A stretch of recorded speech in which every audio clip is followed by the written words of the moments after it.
Hey Kostas, how are you? Hi Claire, nice to see you. Okay, so actually it's a perfect timing that you're here because in the other day Sushmit gave me like a great overview of how proposals evolve into global standards. But he mentioned a bunch of different organizations, not just 3GPP. And I realized I don't really know what they all do, and maybe you can help me. Yeah, this is a very classic question in standardization. There are quite few standardization bodies, and they all play slightly different role. Right, like I keep hearing about ETSI, ITU, or IEEE, and so on. Are they all doing the same thing? Well, not really. However, they are all part of the same ecosystem, and we can walk through it. Okay, so then let's start at the beginning. What exactly is a standards body? At its core, standards body is an organization where member companies, researchers, and different stakeholders can collaborate to define common standards. A common standard means that we can define a common technical framework, Okay. and all the devices, systems, and services respecting this framework can interoperate globally. Okay, so they don't build anything themselves? No, Okay. it's not the case. They don't build products or write code. Instead, they create specification work, they create specs, which are detailed documents that other member companies can use to build their products, having in mind correctness and consistency based on the standard. Why are there so many of them? This is a good question. Yeah. Each organization has its own focus area. And for example, 3GPP focuses on the development of the mobile network. ETSI, it's a European organization where it also covers a broad range of telecom and ICT topics. For example, ETSI is an industry specification group under the ETSI umbrella, focusing on virtualized network functions.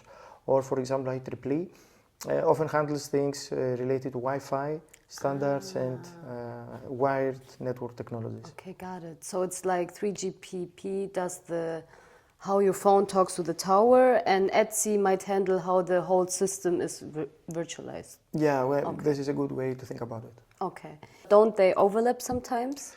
Sometimes they do, and that's why these groups regularly exchange liaisons, and they have a liaison relationship to solve all these issues. Okay. Bodies like ETSI and 3GPP coordinate, for example, closely, and sometimes they even reference specification work from the other group. Okay. So they're not competing, they're like collaborating. Yeah, exactly. Okay. Think it like a relay race. One group hands off to another when it makes sense. Okay, yeah, makes sense. So thank you.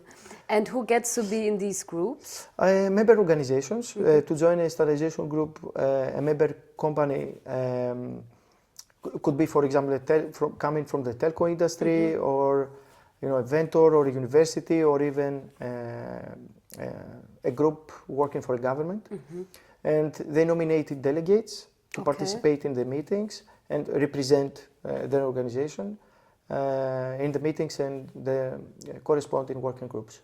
So basically just like you? Correct. I'm a delegate. I'm participating in HCNAV working group activities, different working groups activities. I also participate in 3GPP 5. Good to know. And so tell me now, so why should people outside the standards world care about this? Well, people outside standards, they don't really need to investigate the details. They don't really need to know the standard in detail. What happens in these groups shapes the future. This is one of the reasons they have to be aware of what standardization is. However, of course, they don't need to know the technical details of our work. Consider, however, that without global standards, mobile phones will not work globally, or the 5G signal is not dropping every time you move between cells or even countries, just because the vendors, they respect the corresponding standards. These groups are also setting the future, and also setting the stage for emerging technologies like AI-based automation or even quantum safe security. And so these bodies are like invisible architects of the digital world. Yeah, this is a pretty good like metaphor. That? Yeah, Oh, this is a okay. good metaphor. Okay, cool. This really helps, so thank you for that. I used to think of standardization as just a side topic, to be honest, but now I see that these organizations are shaping the tech we use every day. So thank you, appreciate it. Thank you so much. As we discussed, it's not only about engineering, it's also about diplomacy, strategy, and collaboration between the different member companies. And all these guys together, they are shaping the future. Okay, perfect. Okay. So high five to that.